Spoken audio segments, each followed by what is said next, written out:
Welcome back to another episode of Wisco Fanatics. Our first Packer episode of the year. We're going to be live today. We're taking next week off, and then starting on the 19th, it's 2 weeks. Yep, starting on the 19th, we will have every Tuesday through the end of the year, which is going to go through February. So it's going to be an exciting time.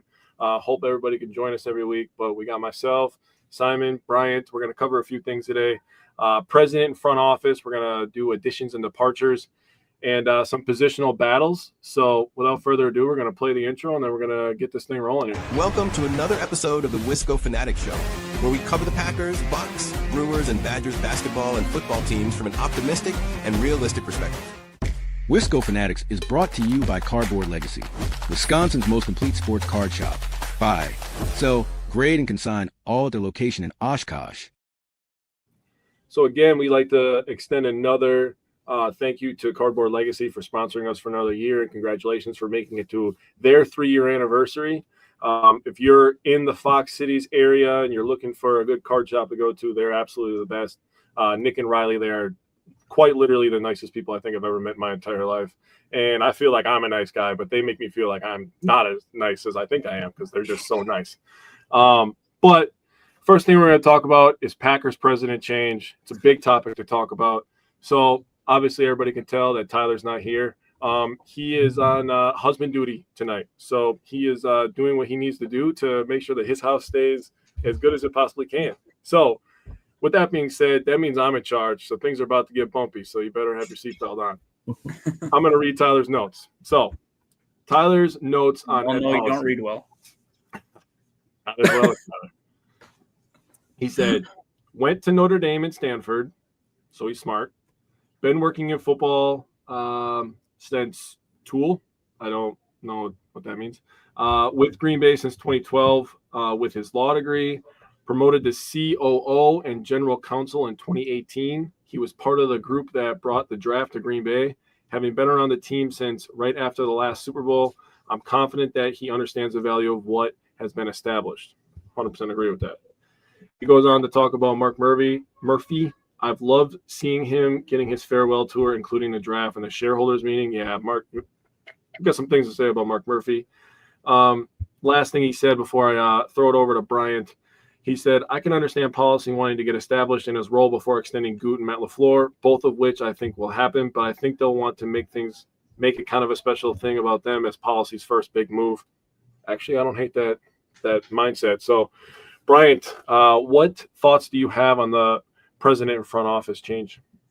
Yeah, before I move on to ed policy, I just want to say for Mark Murphy, man, he did so like that. What he did for this team is insane. All the expansions, the additions to Lambeau Field. I never seen it before. What I'm coming to know now. I've gone there for a game the last 3 or 4 years in a row now. After the expansion was complete, actually they did put up the new. They put up the new scoreboard and stuff. I think since I started going. But obviously we were all at the draft. He's been pushing really hard to get that there, help build Titletown, help build all that stuff, got that draft out there. What Mark Murphy did for the Packers, helped build that $400 million something slush fund that they have. I mean, he's pretty much set up this organization for long-term success in Green Bay. He's going to be sorely missed. Like, he's an amazing just a leader. If I'm any other organization that can hire this guy, I'm calling and throwing all the money I can at him. I know that because our bylaws, he has to retire, but I seen someone pitch the idea of like, hey, if I'm the NFLPA, I'm like reaching out to this dude for president or something like that. Like, because he did play too. So, like he's probably, if he wants to work, he can have another job. I'm sure whenever he wants it and where he wants it. But I think if I'm a betting man, I bet he stays around Green Bay and just enjoys retirement. And you'll probably see him around the stadium lot. And I'll say, for as important and big as this, like as a big of a figure this guy was, we ran into him a few times, and he had like no issues stopping and taking a picture with us, being super friendly, giving you a few minutes of his time. So awesome person. Now on ed policy, I feel very confident that he's pretty much been shaped by Mark Murphy the last 13 years or so. Ed policy came out and talked about how he will miss having Mark Murphy around because he's been such a great mentor. But I trust that Mark Murphy, who's made amazing decisions for the organization. I know he didn't technically make this decision, but let's be honest, he pretty much did, right? Of who was going to be the person to take over for him. So I feel like he was kind of hand selected by Mark Murphy anyway. So I trust his ability to find someone and pick someone that he believes is going to continue to carry on the tradition, just like he did, and continue to do great things for the Packers. So I'm excited about the younger core we have with Ed Policy, Brian Gutekunst, and Matt LaFleur. So yeah, future's bright. Simon, what are your thoughts, man?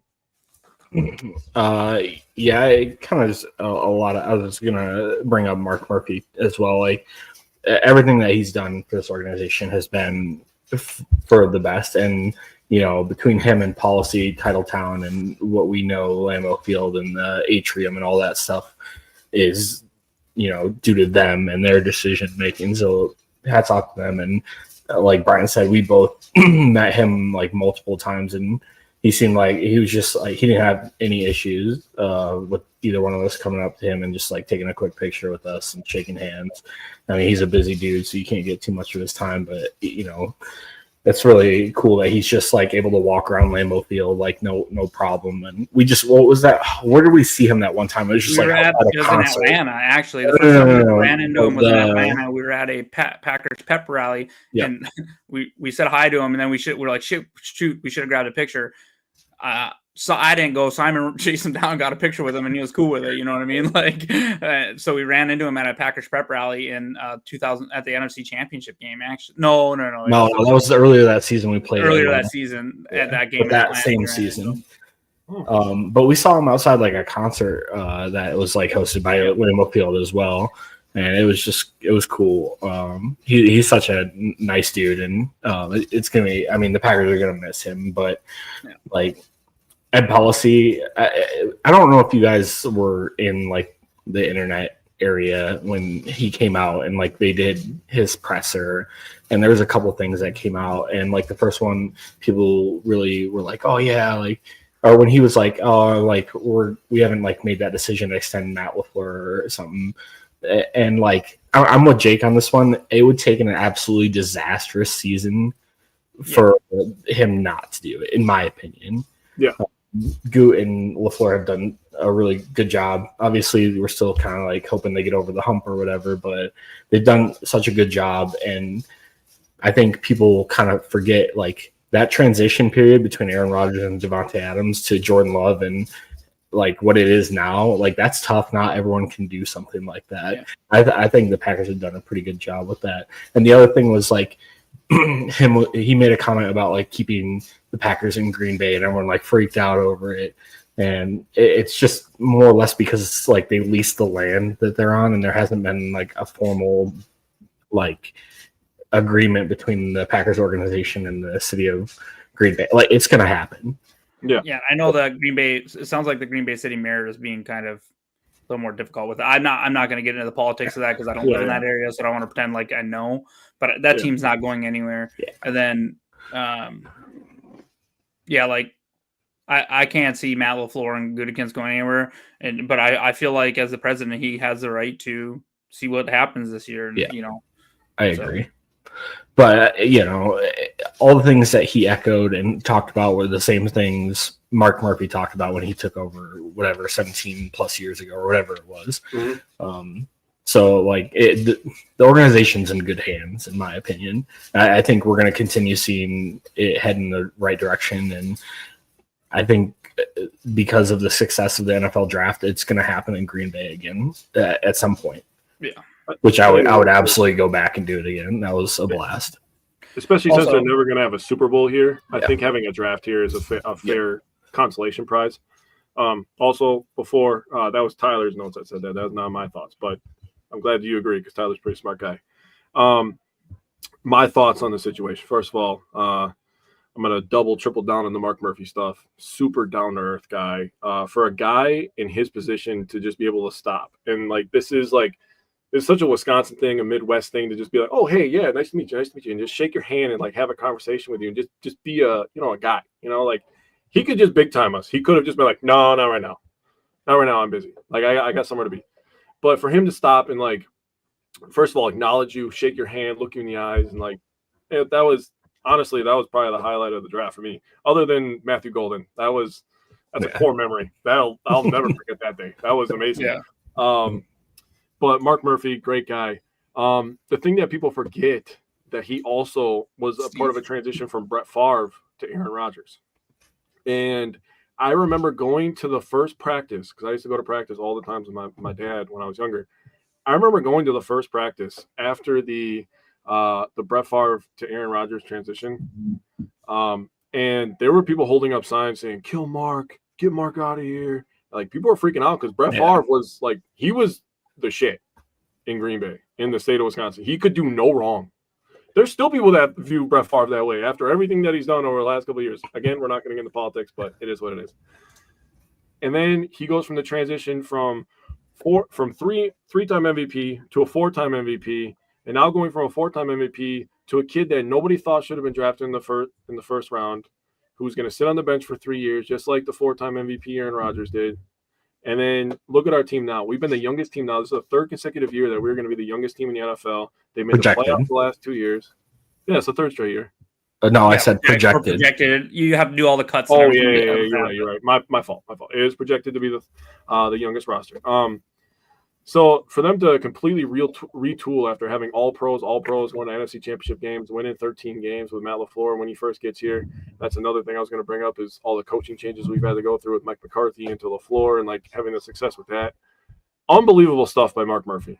I mean, on top of everything that you guys have said. Now, my thoughts on Ed Policy is he's business. When I look at that guy, I'm like, I don't know if I want to piss that guy off. He looks like a guy I don't want to piss off, honestly.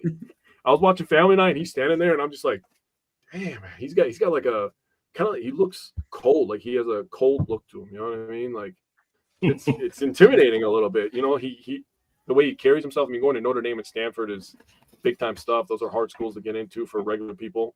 Not athletes. It's a little bit easier for them to get in, but it's just going to be business as usual. I think having as many smart people that we do, people that have been in the community. It's just going to be easy transition as well. So we're going to get into I'm going to read a comment here. I'm going to change the banner. And I'm going to read Steve's comment here. He said, first order of business is to beat the Bears. Wait, we already do that. It's a good point, Steve. It's a very good point. Lions. Well, but if you listen to Bears fans, they're all flexing about them beating us. Oh, my God, I know. It's exhausting. And like we didn't have half of our starters out and everything, but it's okay. I've been that banner. I've been working the Chicago fans about the Brewers and the Cubs. Don't worry. Oh yeah, they're so hurt, dude. Have you guys ever seen our quarterback? Wisconsin gets to ruin your summer, and then you get to look forward to fall. And then we get to ruin your fall, and then you look forward to the winter time with the Bulls, and then we get to ruin your winter, and then it starts all over again. It's just a constant cycle of us whooping your ass all year long, and I love it. I'm here for it. I'll say this. I don't think I've ever seen a video of a Packers quarterback missing a net and then throwing a tantrum on a field, and then have the team post the video and then delete it. Later on. Yeah. That was my favorite part. I didn't know it got deleted because I started seeing it everywhere. Yeah, it was and then I saw later they were like, "Oh yeah, they deleted deleted." I was. Why would they post that? Yeah, why would you post that?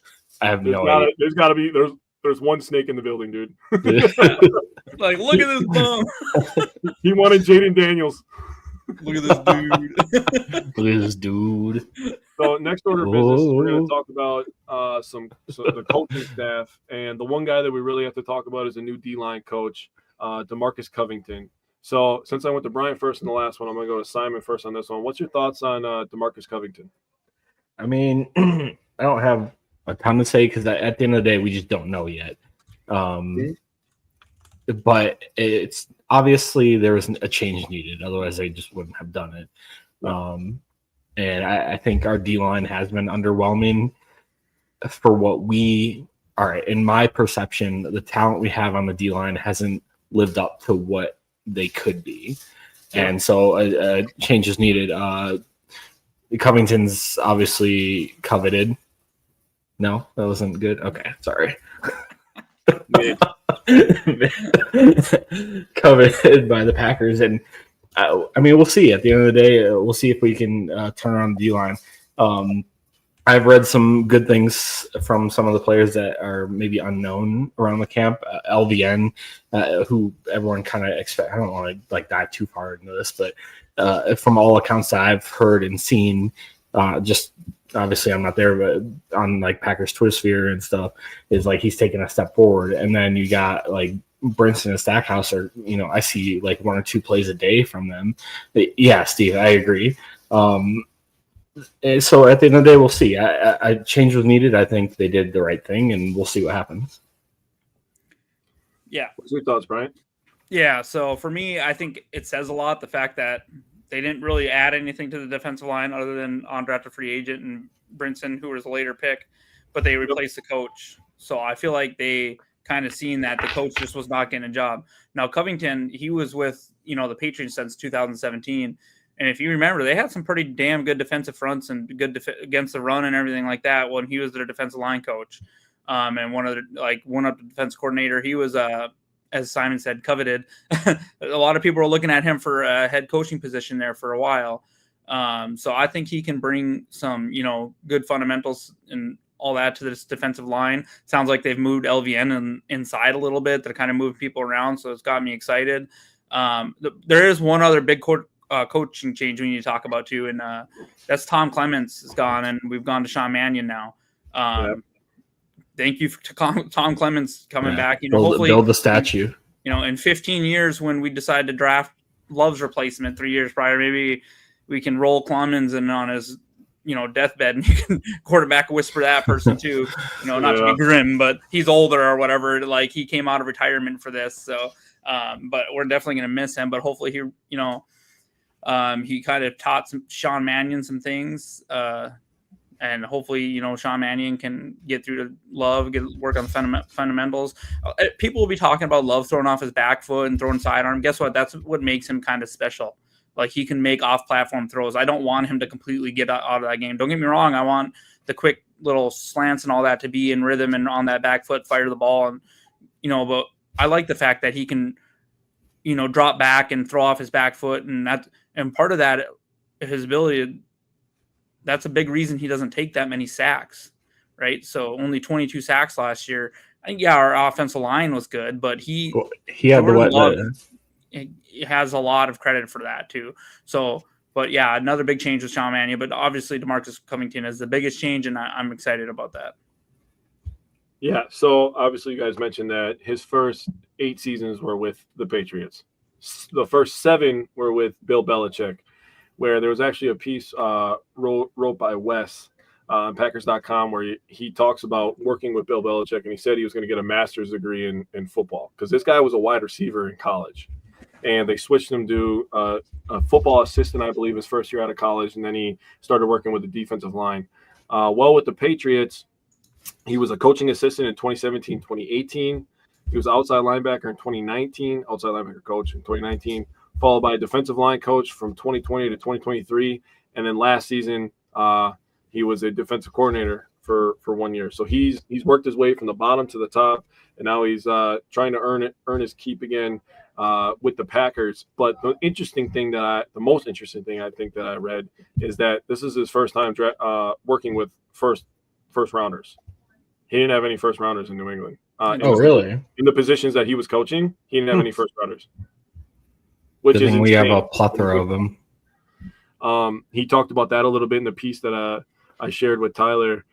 He said the front office has done a really, really nice job getting talented guys here. He's like, you could see why they were first round draft picks. I mean, you just look at LVN, you're like, yep, that guy's probably playing in the NFL. You look at Rashawn Gary, you're like, guy's probably playing in the NFL. And then you look at 3-time Pro Bowler Kenny Clark, and it came out, a couple months ago that he was, playing with a bad toe. I believe it was, right? Was it a bad toe? Ankle?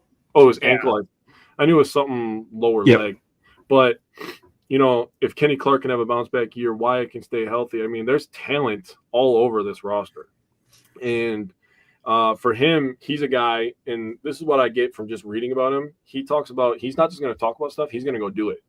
So if he's talking about doing something, he's going to show an example. And he's in great shape still, by the way. He looks like he could throw some pads on and go out there and rip somebody's head off too. But, being a fiery guy with the young roster that we have, I think is going to be a really, really nice fit. And he's a guy that He takes meticulous notes, is what they wrote in here. And if he's really that detailed and he really cares that much with a guy like Halfley, who is also young and wants to win, with a guy like LaFleur, who's been this close, right? He wants to get over the hump, get to the big show at least. You got to get to the big show at some point, right? Now winning it would be a whole different story, but having him there, with a Halfley, I think squeezing the most out of this defensive line is the biggest thing for me. Tyler he didn't really write too much on DeMarcus Covington or any other coaches. So we're going to go to departures. Tyler wrote down that Jair Alexander was released. Do you guys have anybody else that of noteworthy that was let go? Nothing too crazy. I got one. Who you got? I mean, TJ Slayton. Yeah. It's like the other the only so the only reason is because I don't know if you guys noticed last year, but our run defense was pretty solid. Yeah. And TJ Slayton was a big part of that.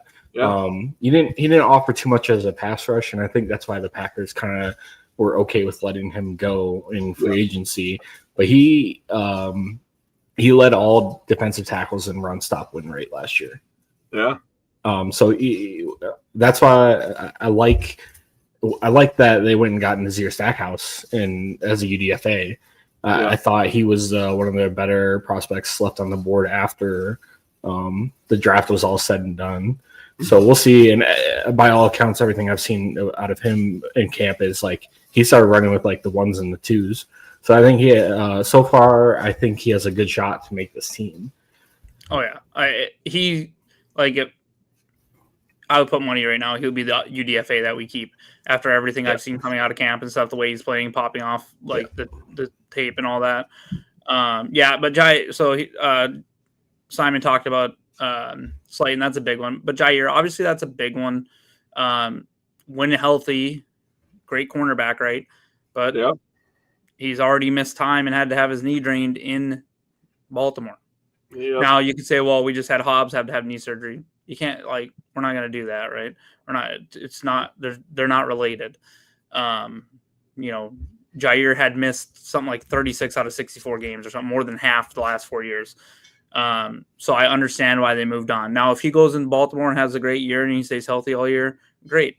I'm happy for him. There's no way we could have seen that coming. Yeah. At what point do you have to cut bait? You know what I mean? We can't just hold on forever.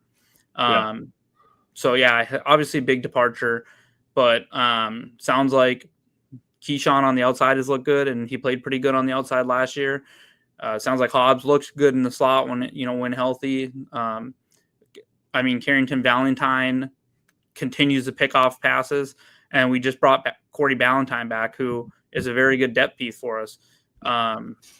Corey Ballantyne, when he had to go in and play some games when there was people injured, he played pretty well, actually. It wasn't a huge, we didn't lose games because he was on the field.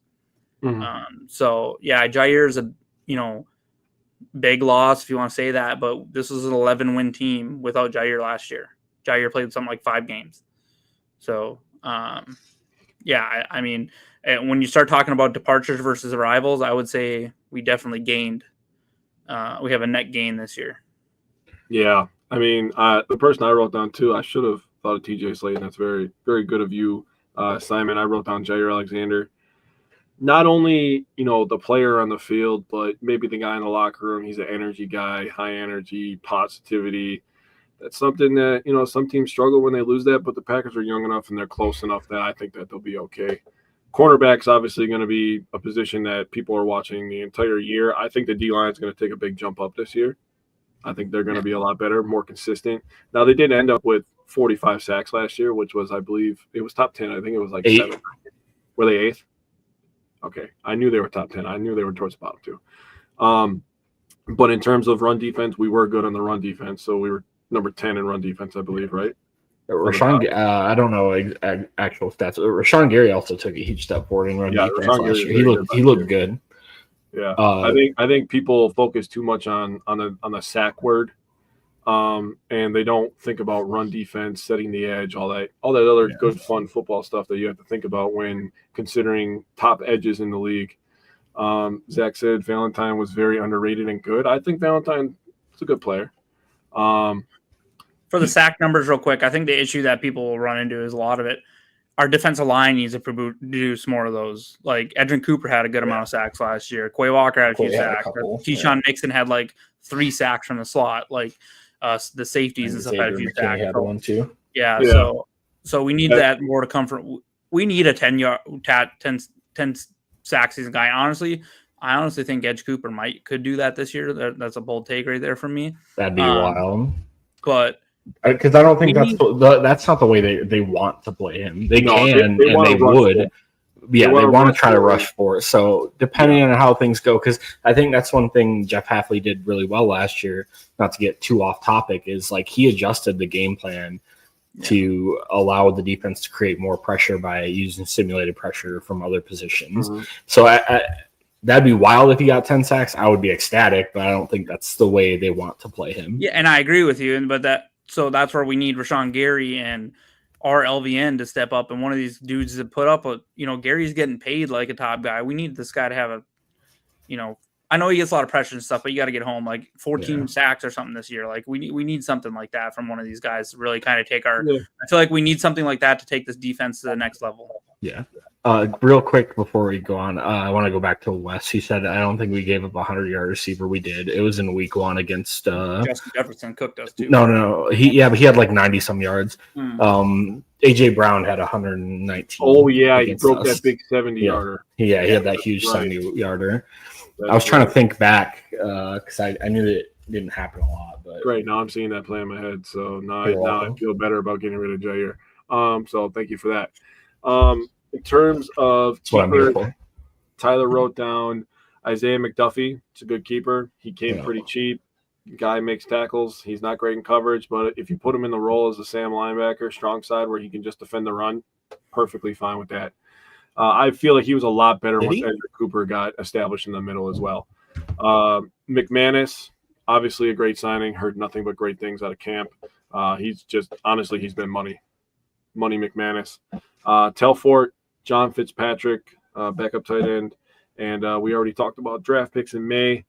So if you guys have any thoughts on the keepers, the guys that we re-signed to keep around?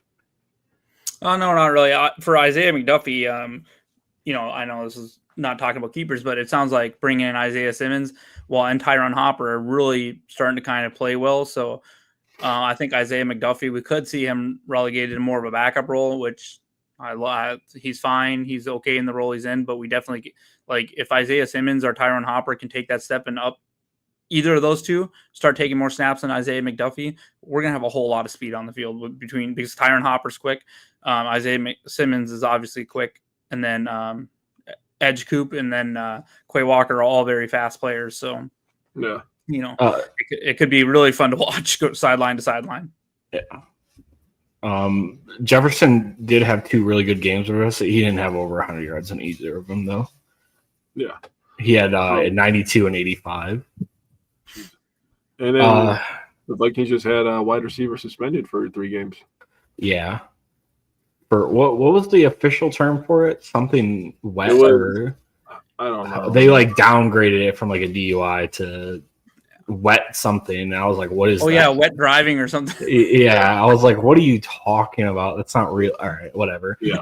Yeah, 3 it's only 3 games and we don't play them in those 3 games. It's not going to matter for us. Yeah. It might by the end of the year if they lose. Yeah. If they lose, it could. But I think they play the Bears week 1. Oh, yeah. One of the few games every year I cheer for both teams to lose. So we're going to talk about additions here. Tie. So obviously we signed Aaron Banks from the San Francisco Giants. He's a big body in the big mover in the run game, only 3 sacks allowed and 11,683 career snaps, as Tyler said. You're going to give me a guy that's good at run blocking, and then we got Josh Jacobs behind you who's literally going to run through your face. Just real quick, San Francisco Giants aren't an NFL team. Did I say Giants? Yeah, you did. I was like, what? Dude, I'm sorry. I'm in such baseball mode right now. I know. It's getting close to October, dude. I was just grinding on my Brewers notes for tomorrow, too. So, my brain is, so baseball. And I forced myself to read a few things about the Packers today because I was like, you got to get football mode today. So I'm everywhere, dude. And I'm reading about the Badgers football too because we got primer coming up. Oh yeah, my brain's everywhere, dude. It's coming, dude. Yeah. So my fault. The San Francisco 49ers is who we signed him from. They we had a also pretty good brought run in game, right? Mecole Hardman. Christian Welch is back. What's that? I said, yep.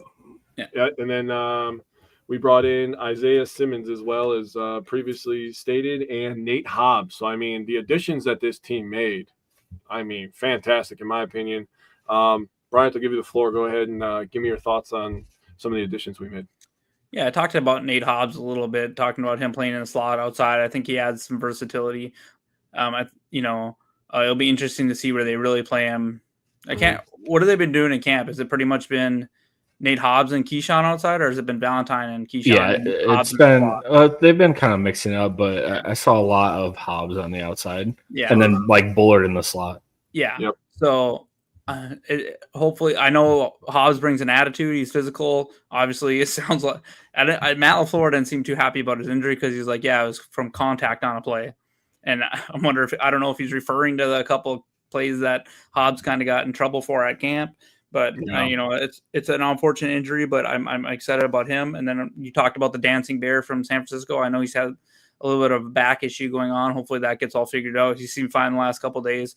But with him next to Jenkins, next to either Morgan or Ryan at the other guard spot, I feel like we're going to be able to open up some holes and really kind of push on that goal line in those short yardage situations. So I'm pretty excited about Banks as well. Isaiah Simmons sounds like he seems very comfortable. He seems very happy. He's like, they're letting me focus on this thing. And what it sounds like, he's playing decent. So I think, those additions are pretty good. Mecole Hardman's made a couple huge plays in camp. I just think like the return game could become a very big weapon. And I know we have Keyshawn, but I think people might be underestimating Hardman's ability to take a spot from, obviously Bo Melton's already moved over to cornerback, but Malik Heath is he's a big bodied receiver, but I think Mecole Hardman being a veteran, a Super Bowl winner and all that, I think there's something to be said there. He knows how to win. He's been on teams that have won. The Chiefs even didn't he leave and they brought him back? He went to the Jets for a year, I think. Yeah. Yep. So they brought him back. They obviously saw something in him and wanted him back. And so he's at least, something there. So I think there's something to be said about that as well. So I'm pretty excited. Like I said, I think it was definitely a net gain when you talk about our departures versus our additions. Yeah. So I'm going to go to a few comments before I go to you, Simon. Steve said, what type of snap share do you envision for Simmons? Anybody want to tackle that? I honestly think he has to make the team first. I'm not saying like everything that I've read about him or seen has been positive, but I still think there's a chance that he doesn't even make the team. Yeah. I want him to get all the snaps he can in preseason. His contract screams like we're just taking a shot in the dark and see what happens. Yeah. So for Simmons, for snap share real quick, I think if it'd be a lot of special teams. It'll be a lot of special teams, and I think it'll be. But if he overtakes McDuffie and holds off Tyron Hopper, I think you could see him play 25 to 30% of the snaps all year. Yeah, I think so too. Fine, getting that athleticism on there. I would like to use him when we're in like big versus big formations, like a 12 formation, 2 tight ends on the field. I would like to put him in the slot, technically as the corner if we're going to play a nickel defense, and you can still have your 3 linebackers and you can have Simmons out there because he's got speed to cover. That was really his MO coming into the NFL. Now, obviously, hasn't panned out to this point, but everybody on the Giants basically sucks. I mean, they made Saquon look bad. That's got to be hard to do. Let's call it what it is. So Isaiah McDuffie, his job, not safe in my opinion. I feel like I don't think so either.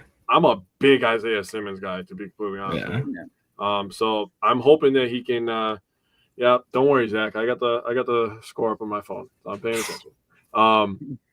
I think that Isaiah Simmons can take a lot of the snaps from McDuffie, in my opinion. Zach also, he answered your question. He said Valentine and Nixon were on the outside most of the time. He also said Banks was a great pickup because Jacobs was way too many times getting stopped or slowed down in the backfield. That's true. He just broke so many tackles that he would turn into an 8-yard gain because everybody else was behind him. He was like first or second in the league in like yards after contact. It was insane. I think he was second because I think Henry. Who the hell was the Dallas running back that signed with Tennessee last year? Oh, Pollard. Yeah, I'm pretty sure that he was number one because he had like 500 some yards after contact. He was just getting hit all the time and then gaining 1-2 yards. Yeah, that's true. I don't know how the Giants gave us McKinney. Like I don't get it. Zach also said plus him and Golden speed for days. By the way, Brewers are up 7-1 now. That's a good point. After additions, we didn't even talk about the whole draft class. Like Golden is like everything I'm hearing, like his hands and making big plays and stuff. Bro. Yeah. He is a freaking smooth athlete, bro. When I watch him run routes, I'm like, bro, this fucking guy's gonna be so good. It was Henry. That's what I thought, Zach. He's gonna be so good. Oh, Henry was number one. Okay. Yeah. Wow. Which makes sense because that makes a lot of sense. I probably could have been like, yeah, Henry probably led the league. I know Pollard was up there though. It was a crazy. Yeah, Pollard was good too. So outside of that, I mean, honestly, I think the Packers did a really nice job. Yeah. Forgot about him. All right. So now the last thing that we're going to talk about is some positional battles to watch. Simon, I'll let you go first. What positional battles do you have on mind? I think we can like literally eliminate specialists because there's no competition. Also, Brennan McManus is a GOAT. And then we can eliminate QB battle unless you want to talk about the QB battle between Elgersma and Clifford. No, I'm good. For the practice squad spot. Other than that, I mean, O-line, we're looking at left tackle and right guard, barring health. The one thing I am concerned over is who would be the backup center because Jenkins hasn't been the picture perfect health the last couple of years. Obviously, he's still pretty good. I don't know how many games he missed off the top of my head, but like it was an absolute disaster if our starting center is not in last year. Monk will be the backup. I'm hoping he plays a whole lot of preseasons. Like, so we'll see. We'll see. There was a couple bad snaps in at Packers Family Night. So we'll see if that gets cleaned up. A lot of competition at wide receiver snaps. We'll see how that goes. I like Matt LaFleur likes to run the wide receiver at committee. We'll see how the D line goes, especially I don't know how that's going to go. I think you have like Devontae Wyatt, Kenny Clark, and then a plethora of guys who I could see making the team or not. That's just my opinion. The edge past Gary and LVN. I'm pretty sure what's his name probably has a solid roster spot. The guy from Texas. Sorry, I'm blanking on his name. Sorrell, thank you. I think he has a roster spot locked, but we haven't seen anything from. I just blanked his name. The guy that's been injured, fifth round pick. Yeah. Oliver. Yeah, Colin Oliver. I can tell you what college he went to. I can't tell you goddamn. And then you have like Brenton Cox, Aaron Mosby, a couple of guys that came on really strong at the end of last year. Engbar. Yeah. And Engbar, I think he's going to get cut. It'll save the Packers $3 million. I don't think he offers a lot of upside compared to some of the other guys. I just don't. I'm not saying never, but I don't think he's making the team. And then linebackers behind Quay and Cooper we kind of talked about, and then the CB room past like our top three. I think you're looking at a few guys that could make it. And with the re-signing of Valentine, I don't know if Melton makes the roster. That was my initial thought too, because from what I've heard of, as Micah Robinson's looked like he might be he looks okay. So I think if Bo Melton makes the roster, it's because we've decided to keep only 4 linebackers or something like that. So you might see a surprising cut there, or along those lines. Do you want me to jump in now, or do you want? Are you good? Yeah, I'm good. I was just kind of Simon touched on like pretty much all of them. So that's the one I'm really kind of interested in is wide receiver number 6. The top 5 are set. And wide receiver number 6 really doesn't have a spot for much more than maybe 4 weeks or 4 to 8 weeks. Conjecture. Watson back. Watson looks good too. Yeah, he's. It sounds like I think they're going to slow roll him, but For sure. But it sounds like he's been looking really good. But it's really going to be interesting to see if it's Mecole or if it's going to be Heath or if it's going to be someone else. I really think the only ones really in the running are Mecole and Malik Heath. Now that Bo Melton's a cornerback. But you're right, cornerback. It's going to be really interesting to watch. After those, I would say 4 now because I feel like Valentine really kind of with what he's showing us in Hafley's defense, he probably has a pretty good hold on that position. Edge is going to be really interesting. I agree with Simon. Mbari, we'll see what he can do. I mean, Cox came out and made a couple splash plays towards the end of the season. We're not cutting either our 4th or 5th round draft pick. I know that Oliver has not been on the field. Guess what? He's a pass rush specialist. He's not getting cut. I really doubt that Brian Gutekunst is cutting a 5th round draft pick before we see much from him. Now, I could, if he has any kind of setback or if he's not healthy, I could see him putting him in IR and basically redshirting him for a year. That's possible. Tackles 8 and 9 is really interesting. I think Kadeem Telford is probably in trouble. He's had years to show stuff. He hasn't really done it yet, especially with our 7th round draft pick. At this point, he probably will get cut. He hasn't, or he might be another one they put on season-ending IR and just let him redshirt. We brought. I don't know that I can't remember the name. He was with us a couple years ago. We brought him in after we cut Sam Brown, the linebacker, and then brought in an offensive lineman today that's been with us in the past. Oh yeah. He has Patriots signed him off our practice squad, and then he came back today. And he had some center capability. Messiah, sorry, the name escapes me. I should have looked it up. But he's had some center ability as well. So with how our 3rd and 4th centers have looked in even that veteran. Lucita Smith. Oh yeah, Lucita Smith. So, I think we need to see the 2nd center, the backup center, like Simon said. Is that going to be Sean Ryan? Probably. It would probably be Sean Ryan, to be honest. But then where does Glover fit? Yeah, if Glover or Monk shows up. Now, I'm pretty excited to see Monk play. I liked him coming out of college last year. I hope he gets a large majority of the snaps in preseason. So those are the big ones. Really, the really big ones for me are edge and kind of offensive line. Those are the 2 big ones. The other ones we pretty much have our starters.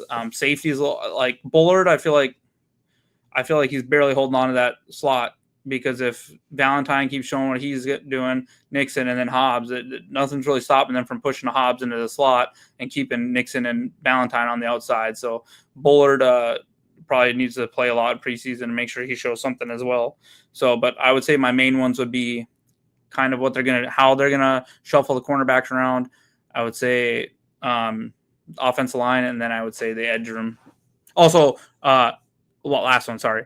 Interior defensive line too, with Brinson and Stackhouse. Stackhouse playing the way they're playing.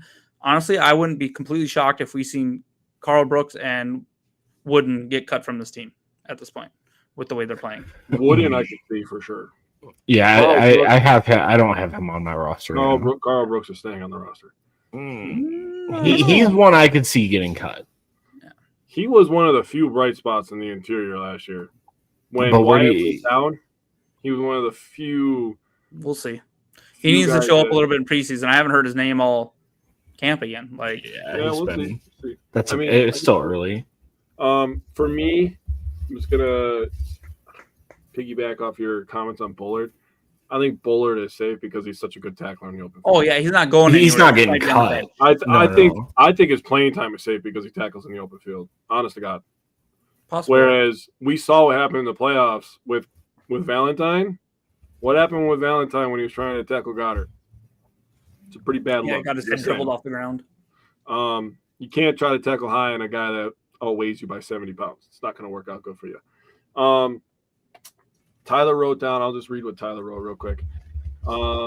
He said left tackle and right guard, both because of Jordan Morgan. I believe Morgan is good enough to play either spot, but ultimately ends as the 6th man. However, I'll be closely watching his reps at left tackle because I believe he will be starting there in 2026, and GB will let Walker walk and get a third compensatory pick for him. And then he wrote down CB2. Hobbs is intense, which is good for football, but I've heard nothing but good things about CV.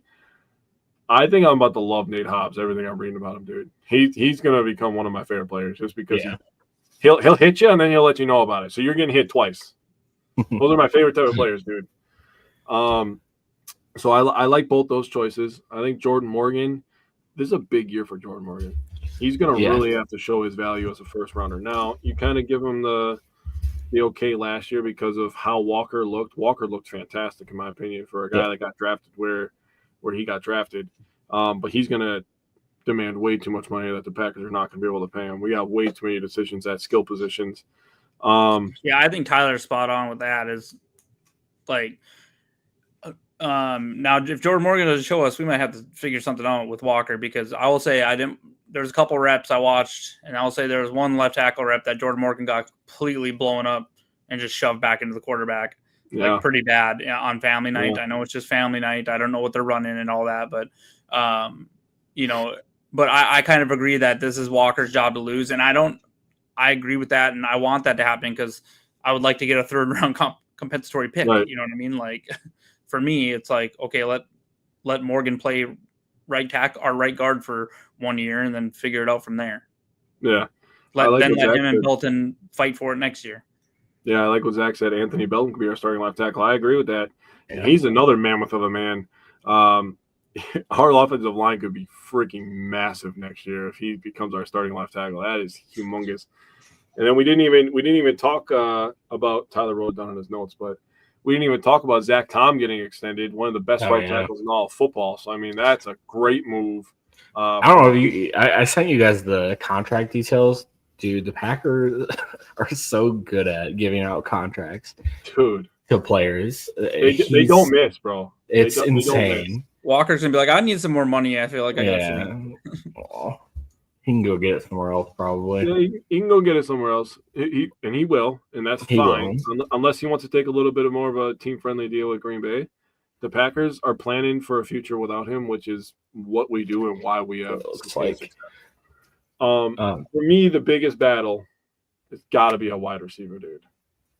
I mean, the wide receiver room is just freaking filthy. And then, you got Watson, right? He's damaged goods at this point. And I really think that the Packers, I don't mean damaged goods in like a disrespectful way, but call it what it is. He's coming off a torn ACL. He's been banged up during his career with concussions and, hamstrings and stuff. I think the Packers are going to hold him on a long time because then his contract's going to be lower. He's not going to get paid as much. You got Romeo Doubs. You got Jaden Reed, a guy who's going to have to prove himself after, not a great showing in the second half of the season. You draft the two guys. You bring in Mecole Hardman. Bryant talked highly of Mecole Hardman before about how he left and came back to the Chiefs, won a Super Bowl with them. He's got return skills. The wide receiver room is fucking loaded, dude. And I like Malik Heath. I really like Malik Heath. He has very good hands. He's a big guy, willing run blocker. That's a big thing in this offense. Wide receiver room is insane. And the offensive line, every year, we could literally just have one episode where we talk about the offensive line. I'll say the 1 through 5 wide receivers pretty much set. Now the battle will be the playing time. Who's going to get the play? Yeah, that's pretty much what I mean is like, who do you put out there? Plus you have Kraft too. And Musgrave's healthy. Musgrave's starting to he had some nice plays family night, and it sounds like he had a couple nice plays practices before that. So it was nice seeing him get out there and flash. He made a couple nice grabs, and so I was like, "Oh, okay, Musgrave." Yeah, and then running back's a little interesting too with a couple injuries to guys that are really fighting for that backup running back spot. That could be interesting to watch as well. Scott, would the Packers trade for Parsons? Yes. Are they going to? No. He is not leaving the Dallas Cowboys. They're not going to let him go. Jerry Jones is going to back up all the Brinks trucks. Jerry Jones, I don't know how much you've read on that. Jerry Jones is kind of doing some sleazy stuff, and they've done this in the past where he basically tried to – did you hear about this where he's like, well, so he called Micah Parsons into his office in like March to talk to him about a leadership role. Then they got on contracts. He's like, oh, we agreed on a contract without his agent and stuff. Oh yeah. Jerry Jones is a sleazeball when it comes to Oh, that yeah. kind of stuff. I think that they're going to give him a deal. He's going to be, quote unquote, the highest paid player for about 12 and a half seconds till somebody else is. And then, he's going to stay in Dallas. That's I don't really know who else. What blue chip players coming up on a contract at edge? Because Garrett just got paid. So did TJ Watt. I don't know what. Hutchinson is next year. Oh yeah, you're right. Ooh, yeah. I mean, He's. I'm not gonna lie. I'm not looking forward to play. He looked so good before he got hurt last year. Yeah, If he didn't get hurt, he was gonna get defensive player of the year. Oh yeah, he was easily. Yeah, Myles Garrett already got paid. Hendrickson just won't get paid from the Bengals. Yep. I mean, the thing about the Lions, we're going to talk about week 1 in a couple weeks here, is they're going to now have to know what it feels like to pay these good players that they drafted, and then trying to fill out the rest of the roster. It's much harder than it looks. Sorry, Trey Hendrickson's not going to get a market resetting contract. No. He's 30. He's 31. They'll find something that makes sense to both. He's going to get paid for sure, but he's not going to get a market resetting. Who's the guy from the Jaguars? He might be coming up too. You're talking about no, he got paid last year. Josh Allen Hines or whatever. Yeah, he got paid last year, the year before.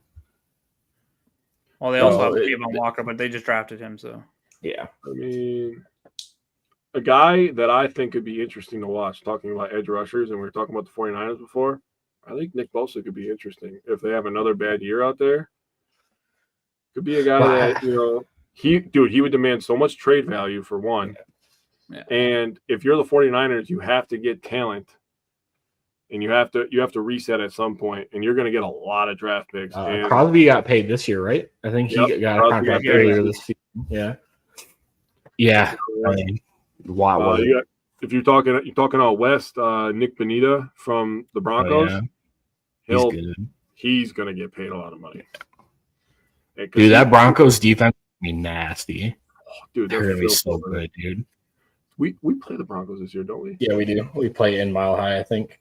Yeah, and we suck in Denver, dude. Yeah, we do. Every time we play there, we suck in Denver and we suck in Pittsburgh. We have both those games on our. What was oh my god, the Aaron Rodgers game where he threw like 70 yards. 77 yards. Oh my god, dude. That was the most disgusting game I've ever seen. That was so hard to watch, dude.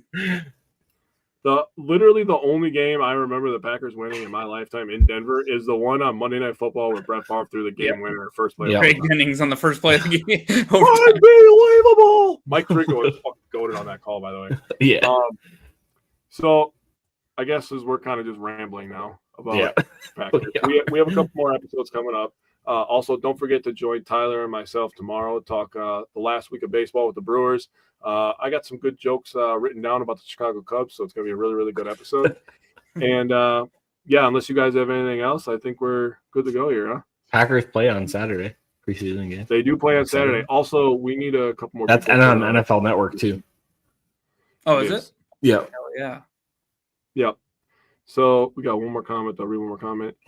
Scott said, how do you all think the Packers finish in division this year? We will be talking about that in a couple of weeks. I know we all have thoughts. I know. I see the wheels turning already. We are going to go over the schedule and do a schedule breakdown. We have some good content planned for you guys. We have off next Tuesday, and then starting the 19th, we are just full go with Packers content till the end of the year, which ends in February. I'm calling it right now. So let's go Packers. Let's go Brewers. The Bucks are back. And and normal Packers TV. These two are out of state. So sorry. Yeah, I'm out of state, Zach. They have to watch on NFL Network. So anybody out of state, you can watch on NFL Network. With that being said, thank you everybody for coming and joining, commenting along. And 12-5, I can get down with that. We will see you guys tomorrow. Go Pack, go.